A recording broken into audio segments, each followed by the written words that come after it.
We are again fortunate today to have Colleen Connell, Executive Director of the American Civil Liberties Union of Illinois, to continue her discussion on how we can rebuild our democracy. Colleen joined the staff of the ACLU in Illinois in 1984 and became Executive Director in 2000. Before becoming Executive Director, she assumed many roles, including Associate Legal Director of the Reproductive Rights Project. She has argued before many courts, including the Supreme Court of the United States. Let's welcome Colleen Connell. Thank you, John. Good morning, everyone, and thank you for inviting me to return to the North Shore Senior Center. I would be remiss if I didn't say that this is actually my first in-person and hybrid speaking engagement in 2 years, and I couldn't be more delighted that this is my inaugural sort of return to public life. It's been a long 2 years, and I'm so glad to see so many of you here today. Just for COVID protocol, I did wear a mask in. I've been fully vaccinated and have recently tested negative. So I'm going to keep my mask off unless somebody wants me to put it back on, because otherwise I'm even more inclined to sound like I'm mumbling.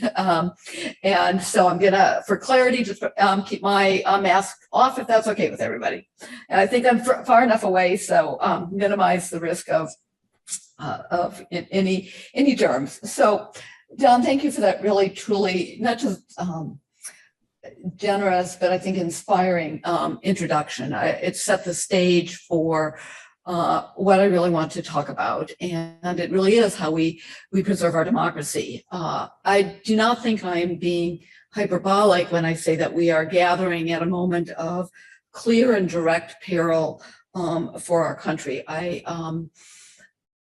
I think that we are really at a point that we've not been at since the late 1850s and early 1860, before the outbreak of the Civil War. I say that not because of what I think has been the asymmetrical polarization of the country that Don referenced. And the challenges when one of our two political parties, the GOP, has really abandoned its commitment to our Constitution and to our democracy. But I say that because of the nature of the arguments that are both legal and constitutional that underlie the attacks on our democracy, including the election of 2020 and some of the attacks that we see on fundamental constitutional rights, whether the right to vote, reproductive freedom, freedom to marry. And I'm going to talk about all of those today, probably in an outline form. So I'm angling for another invitation back sometime. But so I can save lots of time for questions, because I really want this to be a conversation and a dialogue instead of a monologue, because I think, the ultimate challenge we're all confronting is what can each of us do? What can we do as a community that respects the rule of law to really revitalize and repair our democracy? And so I'm going to really start my prepared remarks with where Don left off. And that I think we need to just recognize that across the country and deep within at least one branch or one political party, Americans are being tempted with the allure of a more authoritarian white Christian nation that really spells trouble for our democracy. This vocal minority, which was unable to win national support in the 2020 election for their narrow view of what is and what is not an American, are turning increasingly to the notion of the appeal of an authoritarian government, one led presumably by a failed, twice impeached former president who attempted, as Don said, for the first time, certainly in my lifetime, and I suspect the lifetime of everybody in this room, to block the peaceful transfer of power from the Trump administration to the lawfully elected by a majority of voters and a clear majority of the Electoral College votes for the transfer of power in 2020. We also cannot avoid the fact, and I think we are going to hear more about this in the June 9th hearings, that we have a sad reality that a former president summoned a mob of violent supporters to the nation's Capitol building and then attempted to delay the certification of the man who defeated him in his bid for re-election. And that effort to stop the peaceful transfer of power was premised on what can only be called a big lie. There's no way to sugarcoat that. The claims of election fraud were absolutely demolished in the more than 80 lawsuits that were filed challenging either the election results or the counting of ballots or the right of certain voters to vote. And none of those courts found any material evidence of voter fraud. And ironically, the couple of instances in which allegations of voter fraud have seemed to have developed some legs seem to be on behalf of voters who were supportive of the former guy. And we need look no further than former presidential chief of staff or White House chief of staff, Mark Meadows, who the Washington Post reported last week was simultaneously registered to vote for the 2020 elections in 3 different locales, including one, a mobile home outside of Asheville, North Carolina, where he had never lived, never even spent a night. Unfortunately, that big lie has only grown. It's spawning, unfortunately, a rash of voter suppression measures in states from Texas to Iowa. These measures seek to limit access to the ballot for millions of Americans.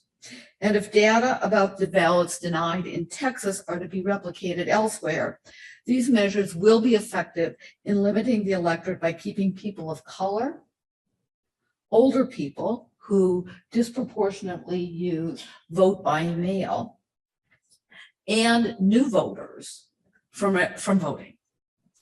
Perhaps the worst of these laws is a new measure in Georgia. It is worth recalling that the governor of Georgia, Brian Kemp, and the Secretary of State of Georgia, both of whom defended that state's 2020 election as fair and free from widespread fraud, have still supported these voter restriction measures. As Governor Kemp explained in a recent debate in his re-election campaign, he was disappointed with the 2020 outcome. And he said the quiet part out loud. He said, these new laws are meant to change elections, not to protect against fraud. And this infection of the big lie has reached the upper echelons of the legislative branch of this country, Congress. If public opinion polls are to be believed, the party likely to take control of Congress after the 2022 midterms and specifically the House of Representatives, is guided by someone who saw the former president's culpability for January 6th, but nonetheless seems to have forgotten in his haste to win the speakership how horrible the events of January 6th were and what they really represented.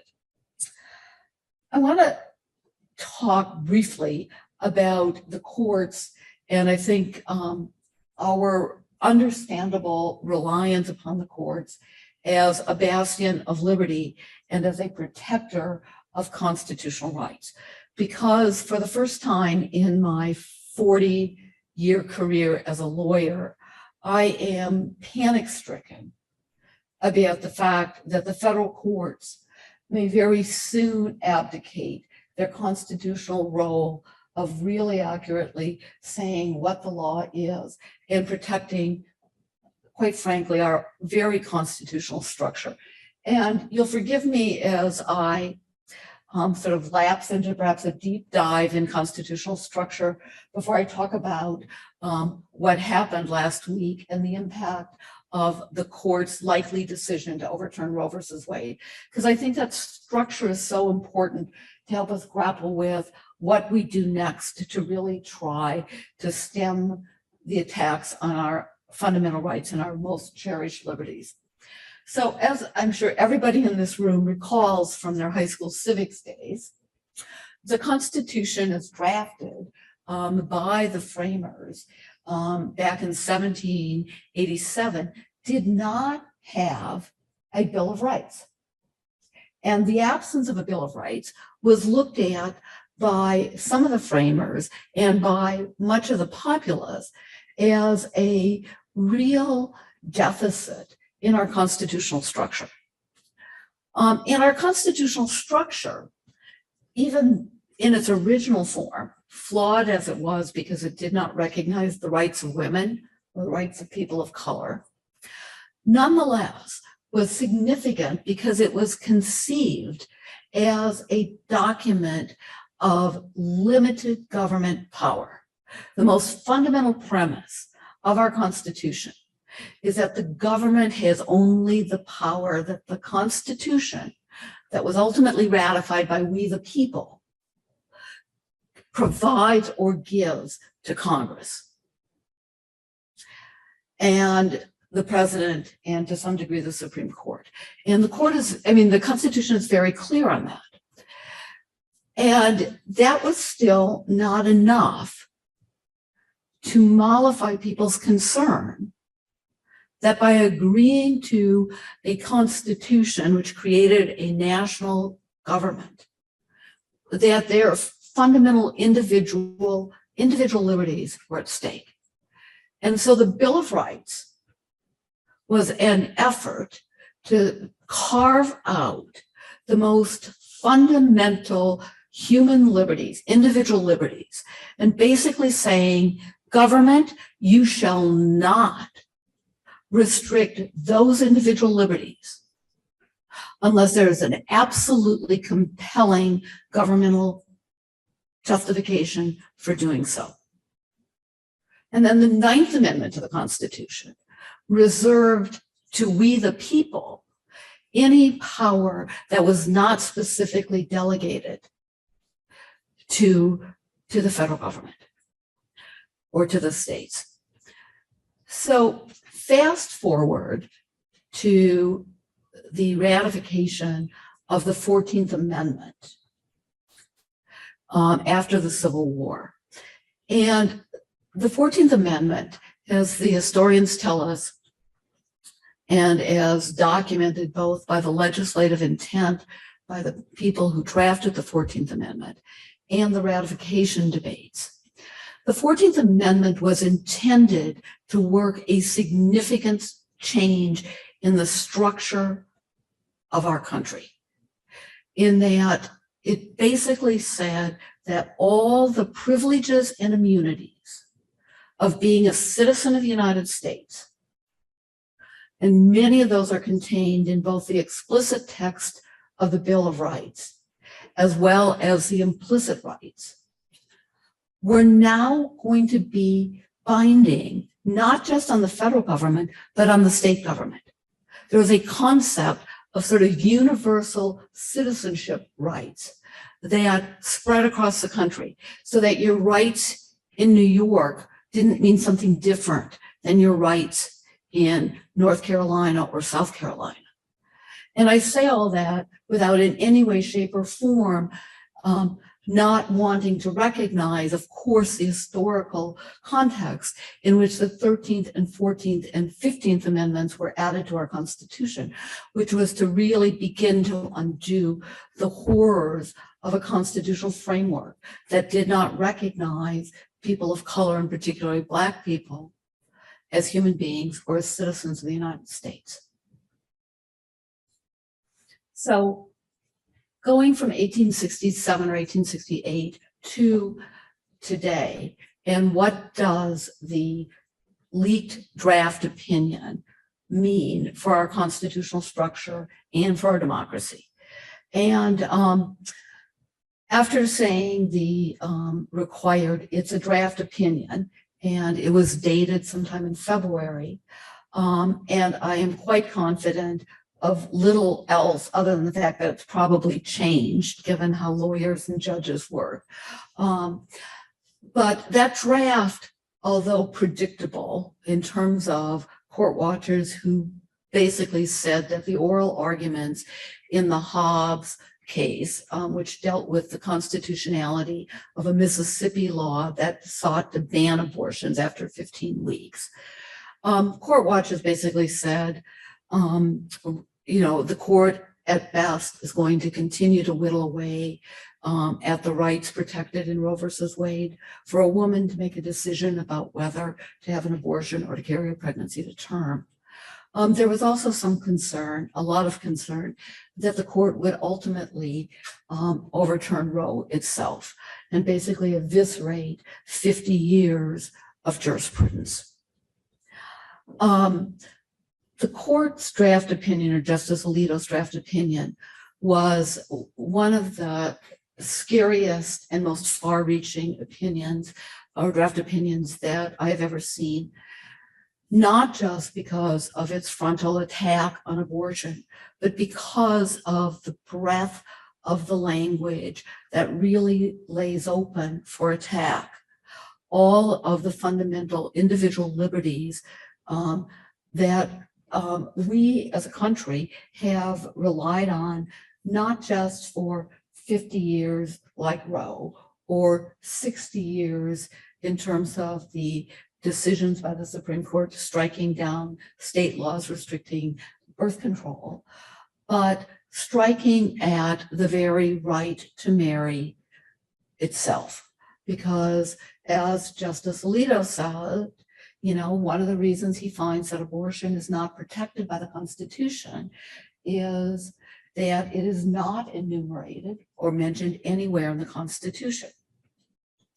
And I'm going to say, I implore each of you to basically scour the Constitution, and you will see no explicit recognition of the right to marry or the right to parent children as we see fit, or the right to travel. And yet all of those rights have been recognized as sort of fundamental to a free people. And I'm pretty confident that if you would have asked the framers of the Constitution in 1787, if they thought that the Constitution protected the right to marry, or alternatively allowed government to prohibit people from marrying, I'm pretty confident the framers, as well as the voters who voted to ratify the Constitution, would have rejected that argument as absurd. And so I think that what we are seeing in Justice Alito's draft opinion, despite a couple of caveats, I'm only talking about abortion, is really an effort to undo the constitutional structure that has protected fundamental rights, particularly fundamental rights that are unpopular with perhaps the more right-wing, perhaps the more evangelical part of our population.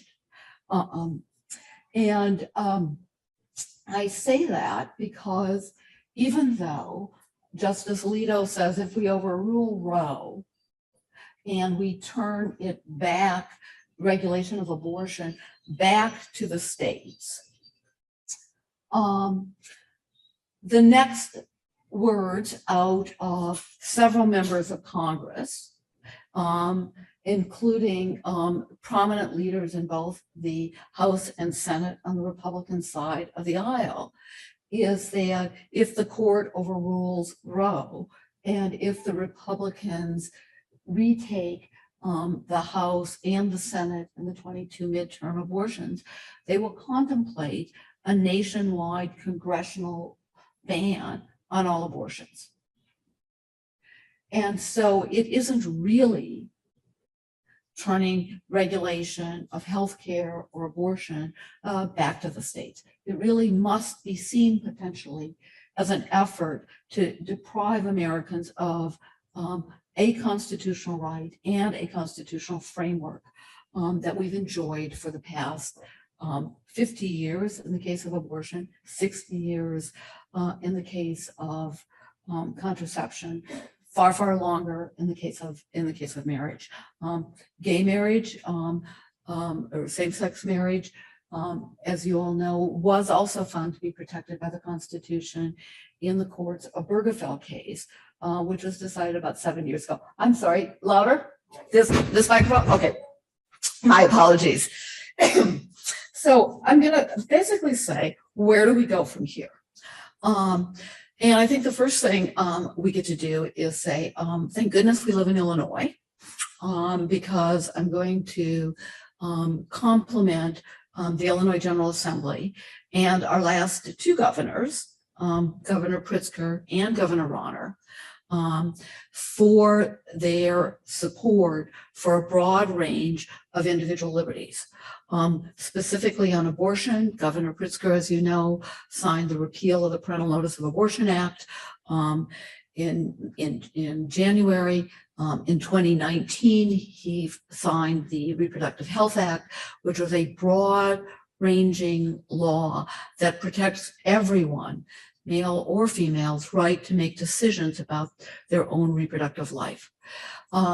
Governor Rauner signed a law that expanded coverage for abortion care and other reproductive care for people who receive their medical care through Medicaid, and also signed a very important law that limits the Illinois Healthcare Right of Conscience Act, so that even healthcare providers who are morally opposed to a particular form of healthcare, abortion, birth control, are still required to give their patients information about the standard of care. Because after all, it is the patient's decision to decide, and they can't make that decision without real information.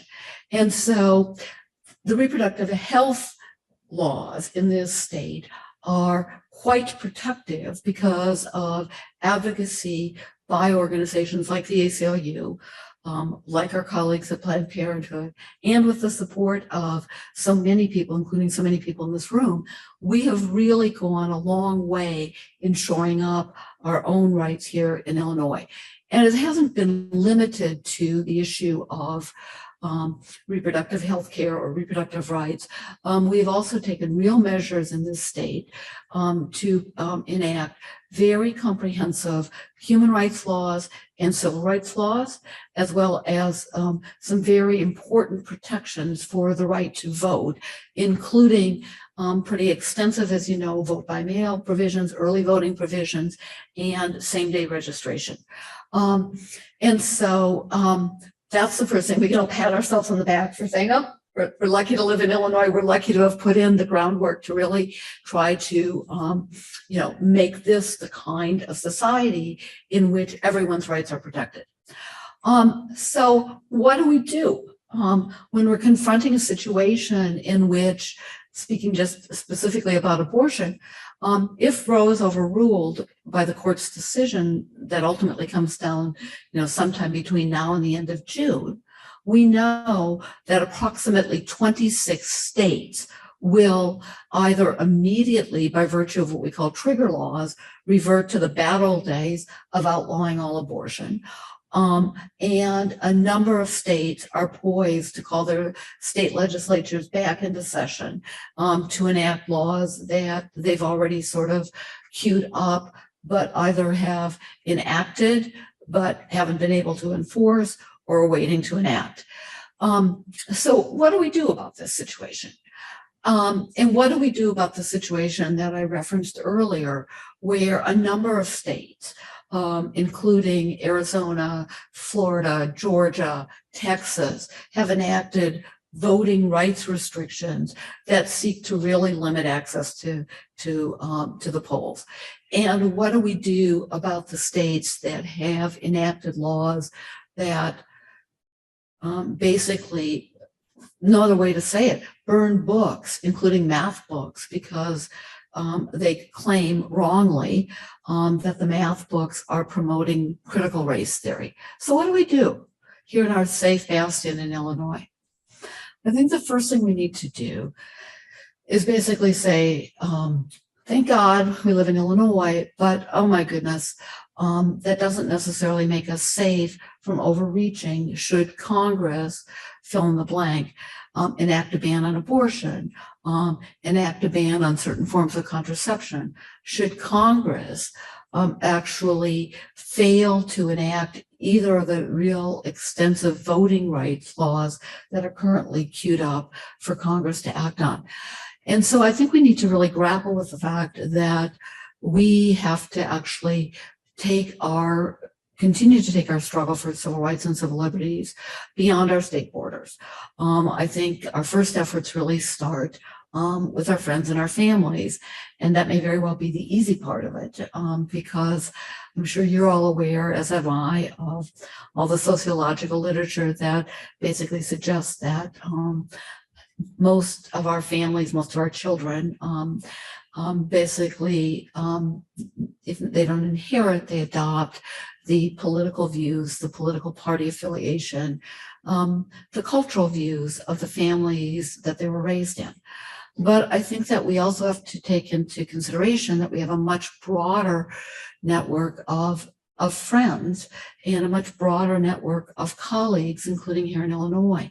And when I look downstate, and I see that one of the members of Congress, Mary Miller, who was running for re-election, was a speaker at one of the rallies on January 6th that preceded the attack on the Capitol. I think that we need to really talk with our fellow Illinoisans about why this big lie is really a big lie. And then I think we need to really think about what kind of sort of mass sort of public education, public outreach effort we can contribute to.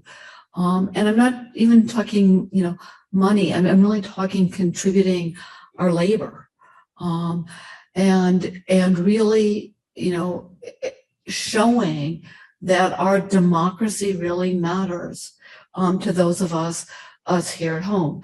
It's not enough for us to say that we want to support the efforts to protect the democratic government in Ukraine. Very important, but we also really need to take a deep breath and say, what can we do to protect our democracy here in the state of Illinois, here in the United States of America? And I wish I had more specific answers for what we can do other than getting out of our own bubble, which I think has been very hard to do, to state the obvious, over the last 2 years. But one of the issues that we're working on, or one of the campaigns we're working on at the ACLU of Illinois, is an effort, particularly south of I-80, to work with political leaders on both sides of the aisle. It's very important that Don mentioned Adam Kinzinger, who is a Republican, and I think is, really engaged in the struggle to save the soul of our democracy. I would say the same about our former member of Congress and former Secretary of the Department of Transportation, Ray LaHood, from the Peoria area.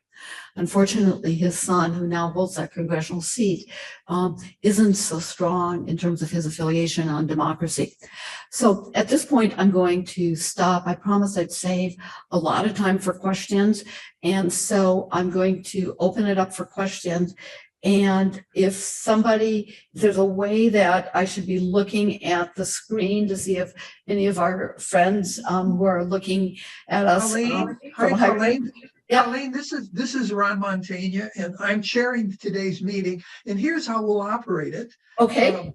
I will be able to look at the chat questions and present them to you. You don't need to get into that.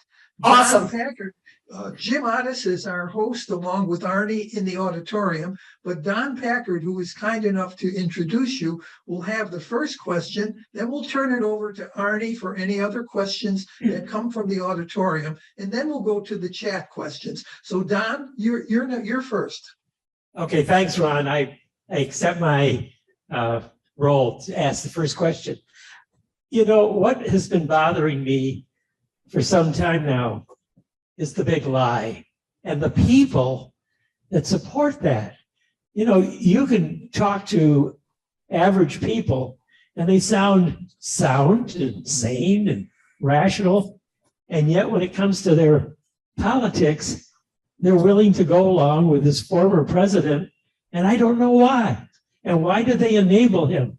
And you may not have the answer, Colleen, but you want to try? I do want to try, and I appreciate that question, Don. I think that the reason people go along with the big lie is because people are afraid.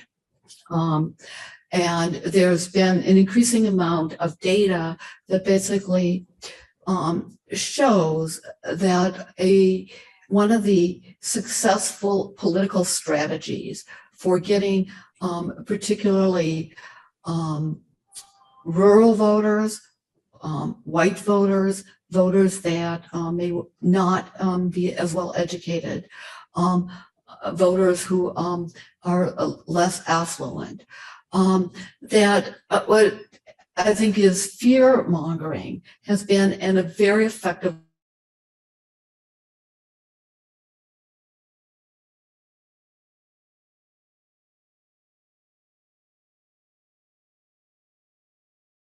scores for me how effective that has been. I grew up in North Dakota in a town of 129 people. There are no zeros after that. I literally know everyone in town. And recently, was probably in, I guess, 2018, it was before the 2018 midterm elections. I was back home visiting my at that point, 94-year-old mother, and went to coffee with her and her friends. And most of her friends were from the same little area in Southwest North Dakota that had seen a huge migration from Eastern Europe, Hungary, Poland, the parts of Austria and the Austria-Hungarian Empire that sometimes were in Poland, sometimes were in Germany, sometimes were in Hungary, sometimes were in Romania. And they got to reminiscing about how one or more of them had been back recently to visit the old country. And then they started reminiscing about what brought their grandparents there. And wait for it, it was the same thing that brings so many immigrants to this country today and refugees. They were running. They were running from economic hardship, and more specifically, in those days where the Tsar or the Kaiser or the Emperor conscripted low-income people into their armies, they were running from compelled military service. And there was a recognition of this. I mean, these are all old ladies. I mean, in their 90s, and all of them had known their grandparents, many of whom had been immigrants to this country, and so very pro-immigrant, very recognizing of the real value that this country has been as a point of refuge. 5 minutes later, a political ad came on, and it was by Kevin Cramer, who was running against Heidi Heitkamp for U.S. Senator. And it was one of those really nasty attack ads.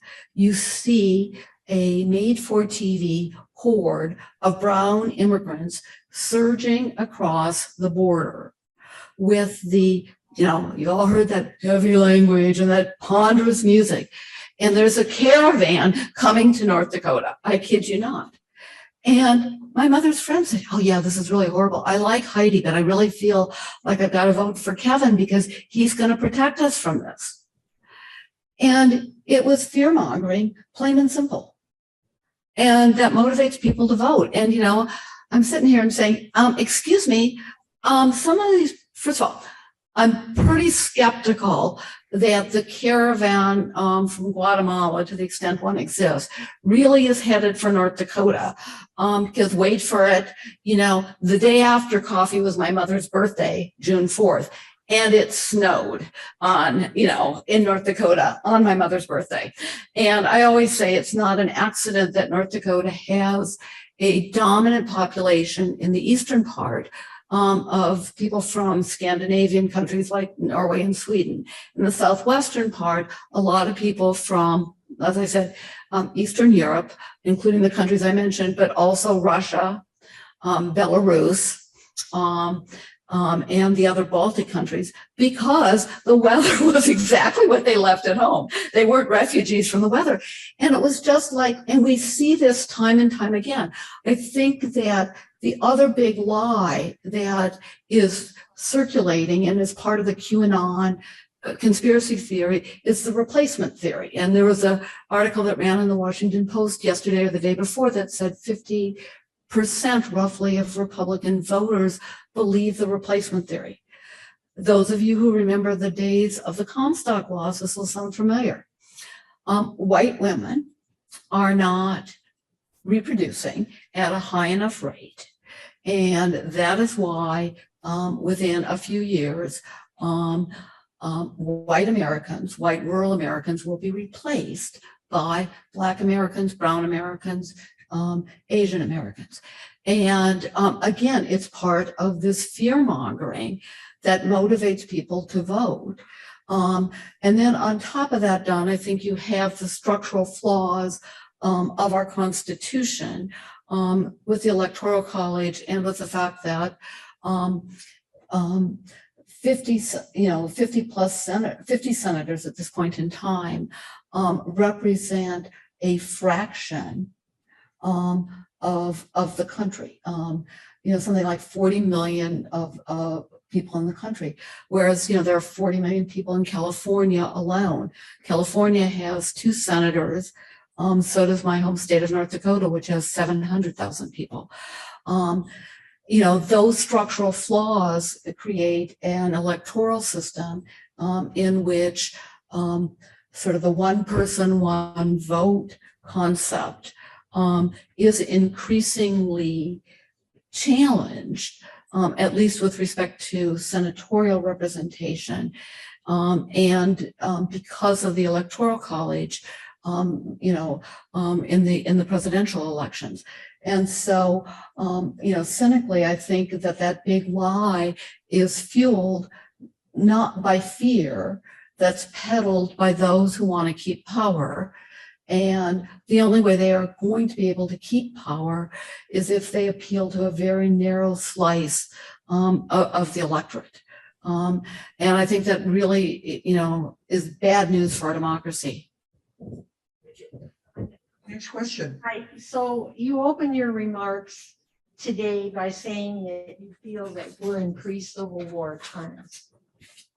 Do you think that the idea of secession is a fanciful notion that is beyond our taking seriously?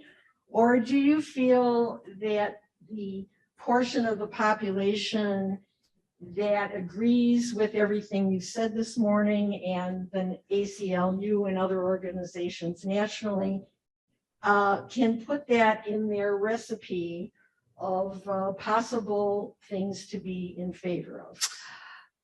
I don't think secession is constitutionally possible. I mean, I do think that both the structure of the Constitution itself and its and the deliberate decisions that were made in replacing the Articles of Confederation with a constitution that basically made the federal government the ultimate governmental sovereign, coupled with the 14th, 15th, and the 13th, 14th, and 15th Amendments, and the fact that we fought a civil war, really eliminates secession as a viable constitutional option.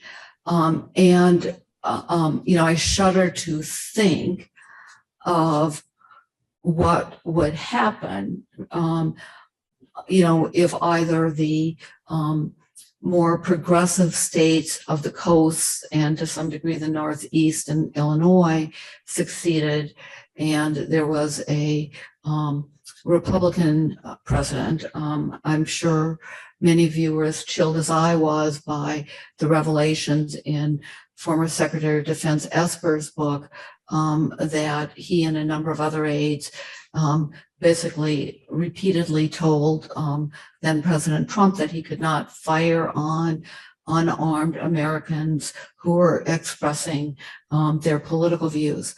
And I think that if the tide were, flipped, and it were the red states seeking to secede from a Democratic presidency, I think that president may very well be faced with the same dilemma that Abraham Lincoln was faced with. And unfortunately, in more ways than one, because the political challenges would be the same, but now, as was the case in 1860, the bulk of the American military bases are in the South. And so we would have, I just think a horrific, national civil war again, and it's really too horrible to contemplate. And I say that full disclosure. I have a son who's a captain in the U.S. Marine Corps, it's just terrifying to think of Americans firing on other Americans. Next question. Colleen, we only have 10 minutes, so we're going to need to have quicker answers and quicker questions. Thank you. I have a quick question for you. I've been a member of this ACLU for almost 40. I've been a member of the ACLU for almost 40 years, and I agree with you wholeheartedly that fear mongering is a major concern in this country today, which has contributed to the polarization. However, I am very disturbed by the recent ACLU position, which has really seemed to be not protecting the First Amendment directly so much as protecting the right of specific minority groups, but not the ultra-right to speak. And I think until we allow mixing of people and going to ultra-right talks, people like me who never get to hear that point of view will never have a chance to talk to those people one-on-one. And I think that's a gift that the ACLU has managed to do for all these years and is now forfeiting. Thanks for that question. And I want to just briefly say, I think that the ACLU has continued its vigilant defense of freedom of speech, even for people with whom we vehemently disagree. I think that the public debate on that has not been as comprehensive as it needs to be. And if you will email me, if you just go to our website, and if you will email me, I'm happy to send you in response a range of current cases and areas in which the ACLU has done exactly what you identified as we really need to continue to do. And I'm going to try to adhere to keep shorter answers because I could talk about the First Amendment all day. One more quick question. Thank you for appearing this afternoon. I do have a question. The courts are supposed to be somewhat impartial and not be legislative. And yet we are seeing that decisions are being made that are more, it appears to be more political as opposed to being impartial. And without the, even when you have the Supreme Court Justice nominees appear, and there's a legal definition of, it's already law, and they're not going to change anything, or they appear not to change anything. And yet, when you have the opportunity to change, they make the change, even though Roe versus Wade is actually law, and they say when they're being nominated, and under oath, and something's wrong with that. Second part is that my son expressed frustration that what can he do as an individual? We all are under this, basically think alike here in Illinois. When you get into other states that are not so receptive, they're red states. It's like talking to a wall. They're just one single-minded. What does the ACL do? What do they do to go into these areas and promote basically this, the rights of us as citizens? So I'm going to say I agree with you on the first point. I think the court has become way too politicized. I think that's a longer term problem that we need to address.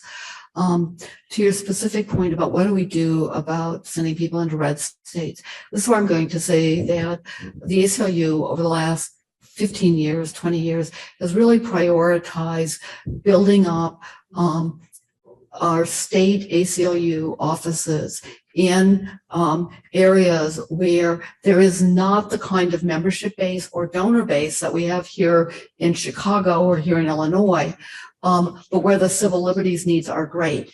And I was on a call recently with the executive director of the ACLU of Indiana, who has launched a really important campaign about women to women, about why abortion rights, contraceptive rights are so important to everyone.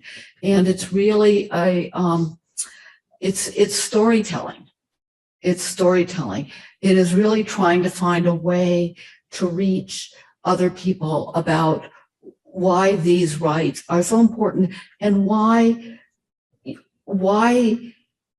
the demise of these rights are ultimately going to endanger them as well. Because what's to stop at lacking reproductive freedom? What's to stop the government from ordering a woman to have another child? If the government feels like, oh, we don't have enough white citizens, or if we don't have the right of reproductive freedom, what's to stop the government from returning to the bad old days when, thousands of women, Black women across the South were involuntarily sterilized. And so I think that we have to go back and we have to communicate to people where they are, and we have to do it in those red states as well. And this is where I'm just going to say, so you have a number of other more specific initiatives in some of these red states, including a voter protection initiative that has further prioritized and put resources into protecting voting rights and challenging laws that restrict voting. And we have a new battleground state initiative in which we're pouring more resources into election protection and democracy protection efforts in those areas. So we see the problem, but we need everybody's continued interest and support and one-on-one advocacy to do this. Can you stay a little bit after 11:30? Because Yep, I can definitely say a few minutes after 11:30. okay, we have a couple of questions. One more question here. Right here, and Yes. lady right there. Okay, I'll go, I'll be Stand up, fast. please. I'll go. Okay, right here. So what do you think is the impact of a border like our southern border with Mexico that is never closed to illegal migrants? They just come in and they're flown to different cities, which is what's happening. So if that's never closed, that would be millions upon millions, 60 million, 100 million. Do you ever close the border or do you keep it open? So Unfortunately, I don't even have any simplistic answers or general answers to that. I think that what this country needs is comprehensive immigration reform, and it has to come from Congress. And all of the recent efforts, including bipartisan efforts under both the Obama administration and under the Bush administration, were blocked. They did not make it through a filibuster process. Yeah. Yes, the Cleveland Clinic recognizes a woman being pregnant from 0 to 8 weeks as an embryo. From 8 weeks on, it's considered a fetus. Even Dr. Oz made some reference that the heart there is no pulse there, that it's merely an electrical pulse, not a heartbeat at that age. If the woman has to be exposed, I'm assuming there's many, many women that get abortions and the public does not even know it. If they have to be exposed, what about making it public knowledge that their fathers are also responsible and that they're also, it's made public as well? I have no objection to that, but I don't think that it's going to affect the other side of this at all.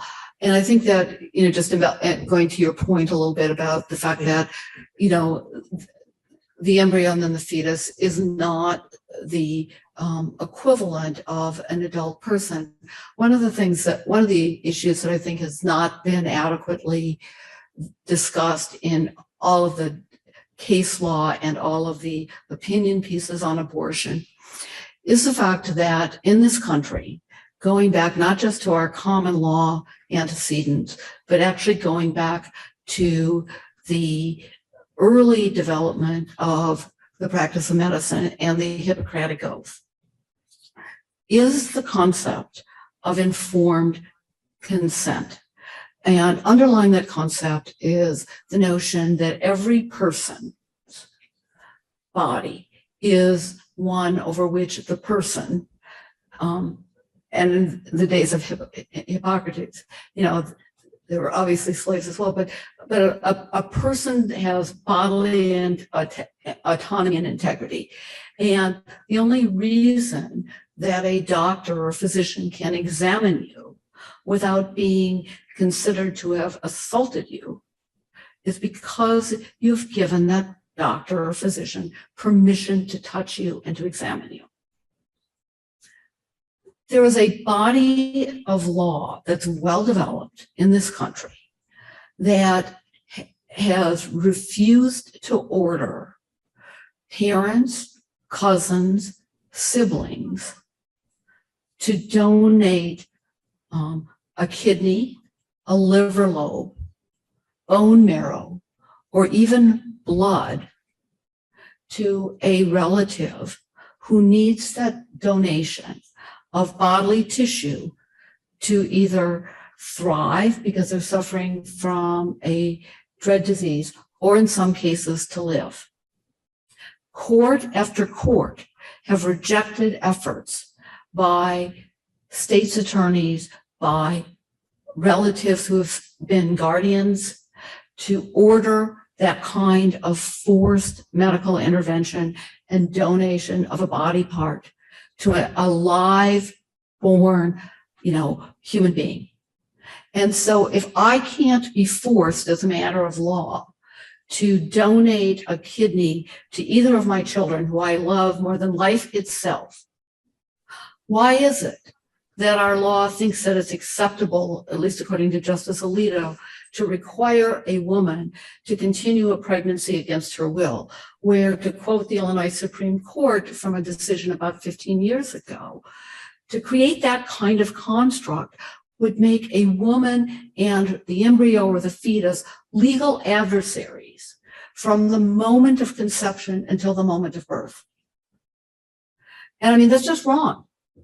And it's inconsistent with our traditions as a people. It's inconsistent with the traditions of medical care that have been developed over centuries. I think it's just absolutely inconsistent with any notion of human rights. And I think that the argument that abortion is different because it's a nascent human being is just not accurate when you look at it in the construct of we don't allow two, equally placed human beings, live born, to require the other to sacrifice a body part or to allow a forced intrusion of their body. So I agree with you and the Cleveland Clinic. Ron, do we have some questions in Zoom? Yes, in order to be respectful to our audience and to hold to a reasonable time limit, I've got one question that I'm going to ask that's going to be significant, so we won't hold you to a short answer because it is a pretty weighty one. And it goes along these lines.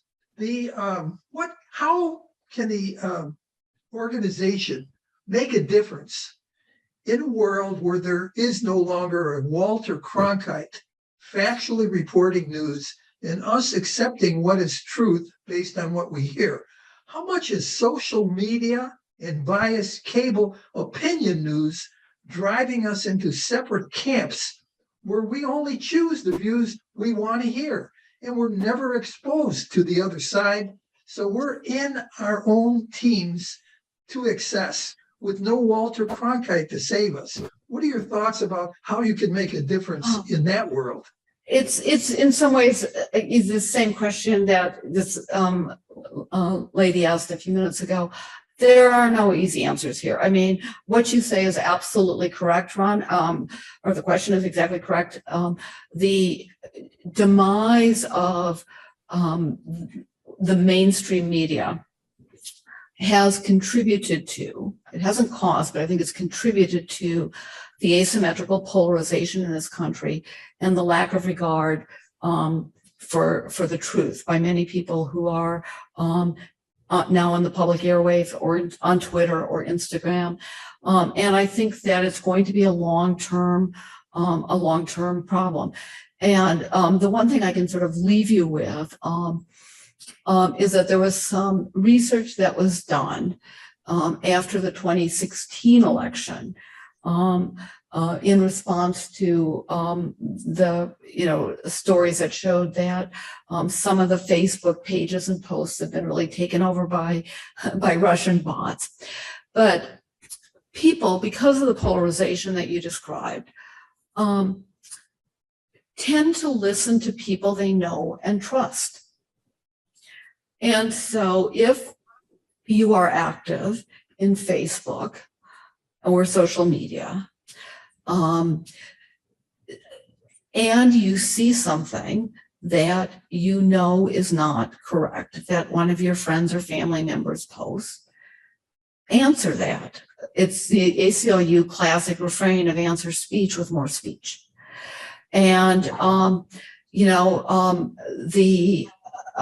it just sort of goes back to we all have a role. And instead of succumbing to the temptation that I had when my cousin who voted for Donald Trump, that I have a hard time even saying that, posted things on his social media that I knew not to be the case. It was like, read, have you thought about this? Or read, think back to when we did this.